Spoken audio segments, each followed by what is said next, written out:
When I caught my girlfriend of 5.5 years cheating, I threw myself into my photography business. That's how I ended up on a beach that shouldn't exist, and it changed me into something I don't have a name for. I was burning out.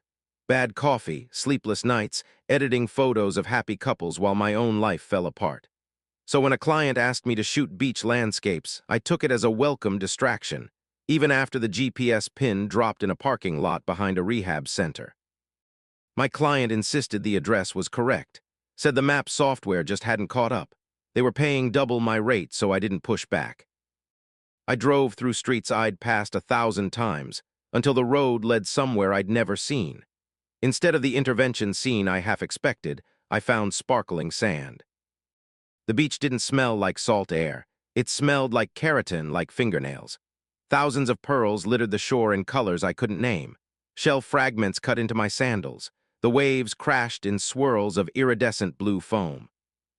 No seagulls, no plants, no other people, and somehow, despite the emptiness, I felt watched the entire time. I took my photos, waited for sunset that never came, even as darkness swallowed the road behind me. The sky above the beach stayed a warm, unchanging blue-green. On the drive home, my bones ached in a way I couldn't explain. I sent the client their photos days later. Their only reply was 2 words. "I'm sorry." A week after that, my ex posted a photo with her new girlfriend. To cope, I picked up jewelry making again. Halfway through a necklace, I noticed a purple bead stuck to my calf. It wasn't a bead, it was a pearl fused into my skin. I cut it out with scissors. Blood ran down my leg, and the wound healed instantly, replacing the pearl with an even bigger one. I searched everywhere online. No answers, not even Reddit. In my bathroom mirror, I found a shimmering silver hue spreading across my skin. White hairs threading through my eyelashes, vertical grooves carved into my teeth. I thought of my client's message. I went to message them back. Their account no longer existed.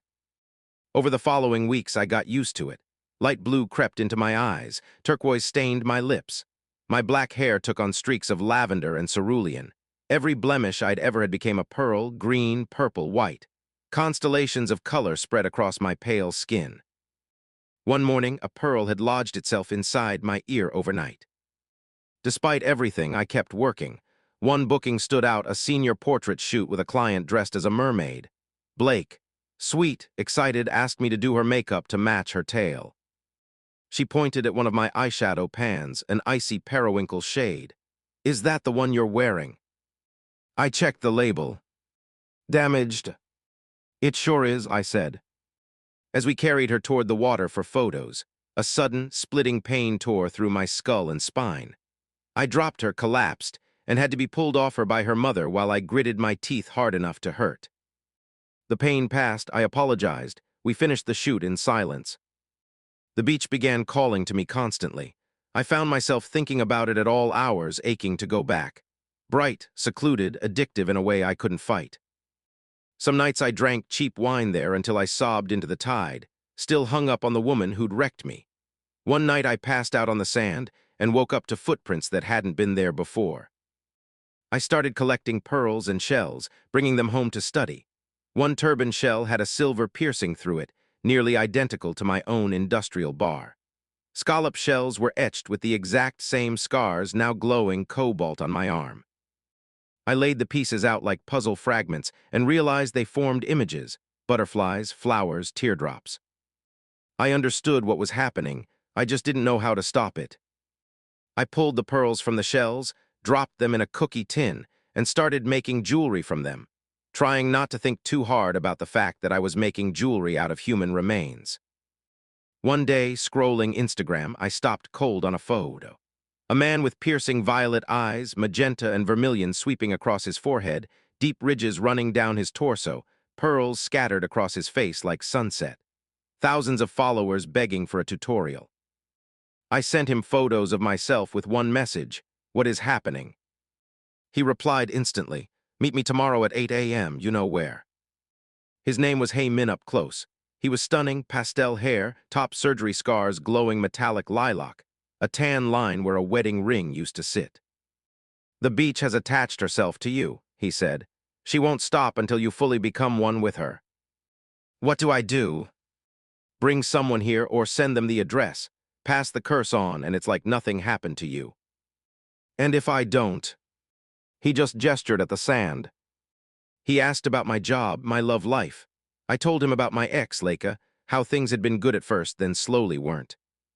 He asked if I was from around here. I said yes. He said Busan.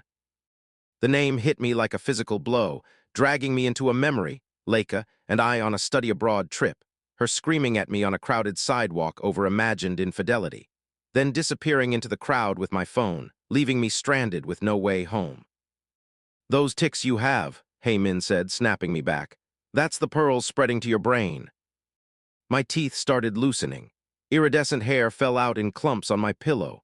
My eyes turned a cyanotic indigo. I'd spent years quietly wishing for death. Now that it was actually approaching, I found I didn't want to fight it. For weeks, Heymin and I met at the beach every morning, talking, laughing, ignoring what was coming. One day, wading into the cold, metallic water together, he grabbed my arm without warning, and I flinched hard, thrown straight back into a memory of my ex grabbing me the same way at a Christmas party years earlier, furious that I'd invited my own brother.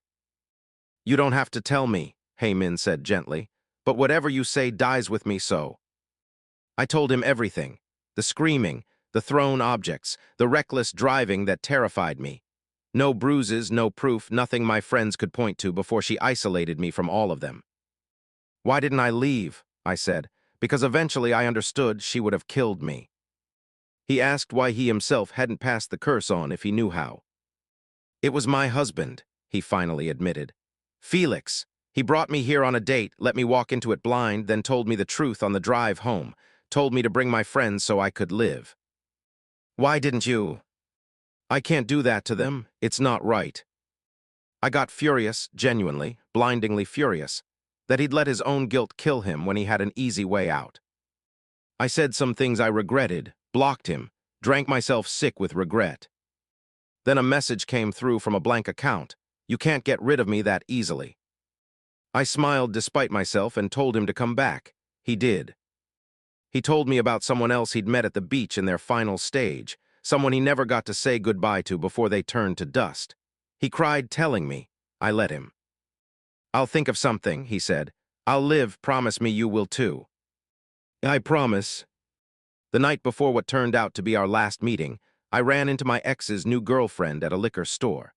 The moment she saw my silver hands and shimmering skin, her face went pale with guilt. You did this, I said. It wasn't a question. She stammered an apology. I didn't wait to hear it. The next day at the beach mid-sentence, Heymin doubled over in pain. His face went hollow. It's time, he said. I begged him to wait, to hold on, that there was still time, but there wasn't. His skin hardened into mineral. Pearls spilled from his mouth in choking gasps. Cracks split across his body with no blood, only color, until he shattered into fragments across the sand. I collected every piece of him, just like I promised.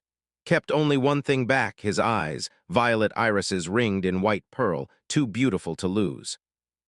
I brought the rest to my apartment, set the bag down outside my door, and crushed it to dust beneath my foot.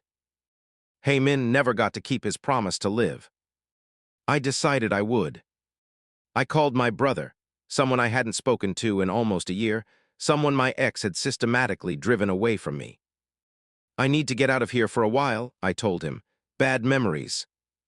Stay as long as you want, he said. I've missed you. The sky above the beach had returned to its normal blue-green by the time I met Leica there one last time. A bit early for Halloween, isn't it? She said, looking at my shimmering skin. We talked. She defended herself, listed my flaws, told me how much better her life was now, how her therapist agreed her new relationship was healthier for her. I waited to feel something, regret, grief, anger. Nothing came. I reached down, picked at a large pearl fused into my thigh, and pulled it free with ease. The ringing in my ears finally went quiet. I watched the silver fade from my hands. Neither am I said.